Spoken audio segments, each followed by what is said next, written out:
black group too. Asians, depending on where they come from, Southeast Asians are totally African people just about. That's another black group. Look at all the black groups that's hiding on that list. Native Hawaiian, Pacific Islander, have you ever seen them? They afros bigger than Don King's.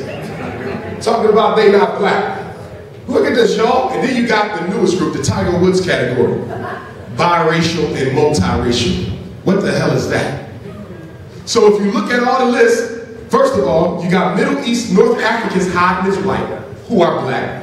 Then you got Hispanics not black, who are black. Then you got American Indians and Native Alaskans who are black. Then you got Asians who are black. Then you got Native Hawaiians and Pacific Islanders who are black. Then you got biracial and multiracial who are black. You the whole damn census.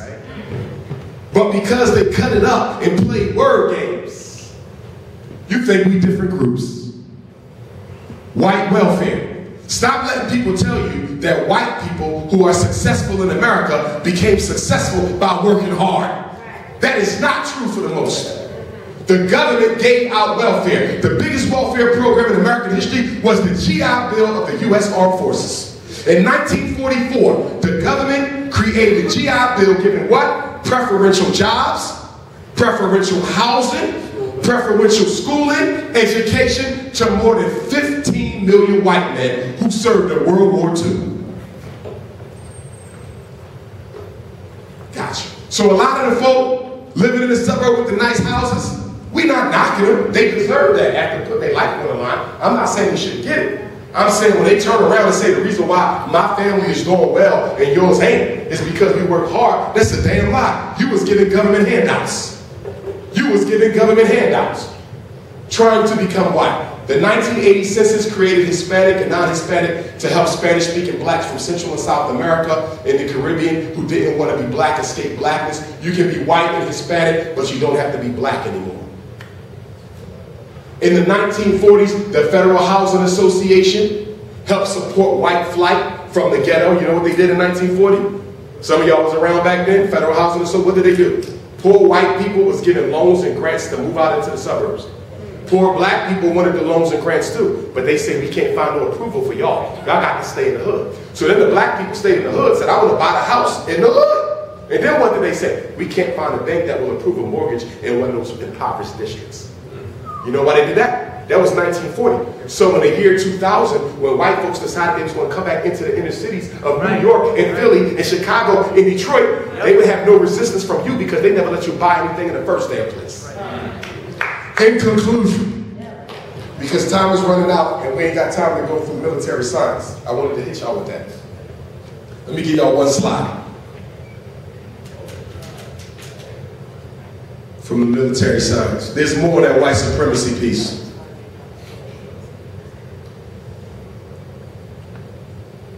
Better yet,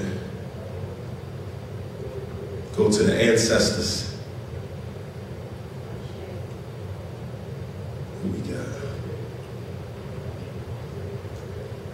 Ancestors, Kwame Nkrumah of Ghana came to college at Lincoln University outside Philadelphia, a student of the Honorable Marcus Garvey. In fact, Ghana has a black star on its flag to symbolize Marcus Garvey's black star line. I respect Kwame Nkrumah because even after Ghana gained its independence in 1957, he still allowed other African rebellion groups and freedom fighter groups to come into Ghana and live there and train there, which earned him the ill rebuke of a lot of the European powers of the world. But Kwame Nkrumah said, Ghana ain't free until all Africa free. So he let the Congolese come. He let the Senegalese come. Any African freedom fighters could go to Ghana and be protected by the Nkrumah government as they fought white supremacy. Have a safe place of retreat. Booker T. Washington, act as an agent and deflect suspicion. Booker T. Washington graduated from Hampton in Virginia. The principal at Hampton, who was a white man, got a phone call for somebody to go to Tuskegee, Alabama to teach black people how to earn a living. Booker T. Washington accepted the job. He got down to Tuskegee, Alabama. In Tuskegee, they did not have any buildings, so the first class of students at Tuskegee had to roll up their sleeves and they built the buildings of Tuskegee. They made their own dorms, bathroom, kitchen, lecture halls. They even made their own bricks. They became so famous for making bricks that the white builders in Alabama would come to Tuskegee and buy the bricks from the students. Gotcha. And then, once he was done doing that, he said, I need a science teacher. I need a science teacher. So he went to Iowa, where there was a black man, Dr. George Washington Carver, first black to get a doctorate in agricultural science from Iowa, and he said, I need you to come to Tuskegee. Carver didn't have to go, because the white scientists were begging Carver to come and work for them to make shampoo and perms and that kind of stuff, and they was going to pay him a lot of money. He turned it down to go to Tuskegee. When he got to Tuskegee, he asked Booker T, where is my office? Where's my science lab? Booker T said, I don't have one. So you know what Carver did? He went to the trash dump of Tuskegee. And out of the trash, he took old wood, old plastic, old metal, old scraps from the student garbage. And from that, gave you more than 200 products from the sweet potato. From that, more than 300 products from the soybean. This is what he did. With nothing, our people have been able to make everything. We have everything and have been able to make nothing. In conclusion, I'll leave you with a quote from my ancestor, Frederick Douglass, who said, if there is no struggle, there is no progress. Those who profess to favor freedom and yet depreciate agitation are like men who want crops without plowing up the ground. They want rain but can't stand the thunder or the lightning. They want ocean but can't stand the awful roar of its waters. He said the struggle we have might be moral, or it might be physical, or it might be both moral and physical, but it must be a struggle. He said, for 20 years I prayed on my knees to God to give me freedom, but God never gave me freedom until I got up off my knees and prayed with my feet. He said, the man who pities you cannot respect you, and the man who respects you needs not pity you. He said, most importantly, you must understand that power concedes nothing without it. A man never did, and it never will. If you're not doing anything, on Friday, July the 5th, I will be reading Frederick Douglass's 4th of July speech in Rochester, New York, where he gave it 161 years ago at the Frederick Douglass Resource Center. Ashe. Sure? You sure? Yes. All right. We got, well, you know what? Let me make it 20 then. Okay. Yeah. All right.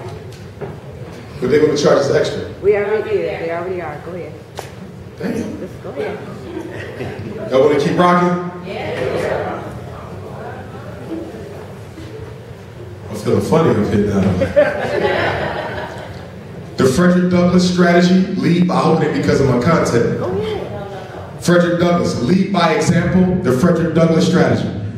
A lot of people, when Frederick Douglass said that black people had to fight for their freedom, they said, well, is he going to fight? They said because American dignitaries' children are spared from participating in wars. So Frederick Douglass said, if I want black people to fight, I'm going to have to sacrifice my own children. So he got two of his sons, Lewis and Charles. And Lewis and Charles fought with the Massachusetts 54th Colored Regiment. If you've ever seen the movie Glory, Morgan Freeman stars as the elder son of Frederick Douglass. Okay? And so he gave both his sons to the bloodiest regiment in the Civil War. Now, thank God they survived it. But Frederick Douglass believed in leading by example. And even as an old man, he still continued to criticize the American government for not making black people equal citizens until the day that he died. In fact, my great-great-great-great-grandfather, Stephen Henry Bailey, Frederick's brother and cousin, okay, brothers because the slave master was their dad, and cousins because the mothers were sisters, fought in the 7th Regiment U.S. Colored Troops of Maryland, which was also one of the most dangerous regiments in the Civil War. Both of them lived. My grandfather Stephen and his firstborn son George. If they did not survive the Civil War, I would not be here today. Harriet Tubman's strategy, maintain invisibility. This right here is my greatest hero of all time. This black woman with almost no help helped free more than 300 blacks from slavery. After slavery, she participated as a nurse and a spy and a scout in the Civil War. Okay, she led troops into battle once during the Civil War. This is Harriet Tubman now.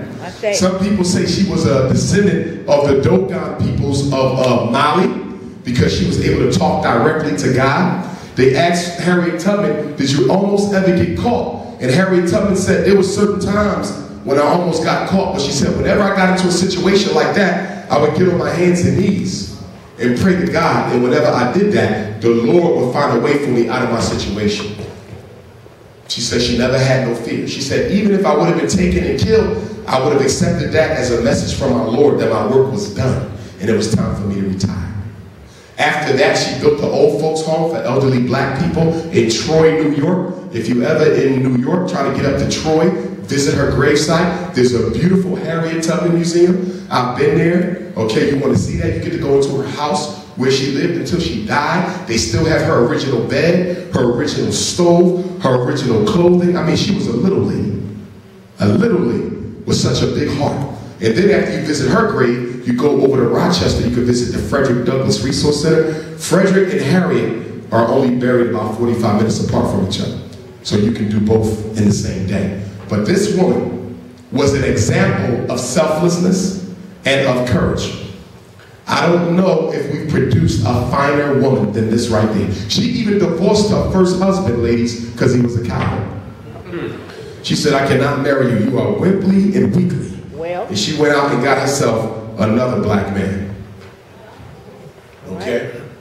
Then you got Toussaint L'Ouverture of Haiti. I'll be going to Haiti for the first time to celebrate the beginning of the Haitian Revolution, which started on my birthday, August the 21st, 1791, culminating in 1804. This was one of the leaders of the Haitian Revolution, Toussaint L'Ouverture. He was like what was the guy? Colin Powell of the Haitian military, but unlike Colin Powell, he used it to help his people. So he linked up with some other brothers and sisters, Bookman Dada, Henry Christophe, Jean-Jacques Dessalines, who became the first emperor of Haiti. Toussaint L'Ouverture used all he learned to benefit the Haitian Revolution. And so Haiti became the first independent black nation on this side of the earth because of what him and others did. Now, for those of y'all who come from Philadelphia like I do, y'all know we have a school on Girard Avenue called Girard College. But a lot of people don't know that Stephen Girard actually built Girard College with Toussaint L'Ouverture's money. Toussaint entrusted Stephen Girard with... Okay, white supremacy attack, what's going on? Go ahead, tell me. All right.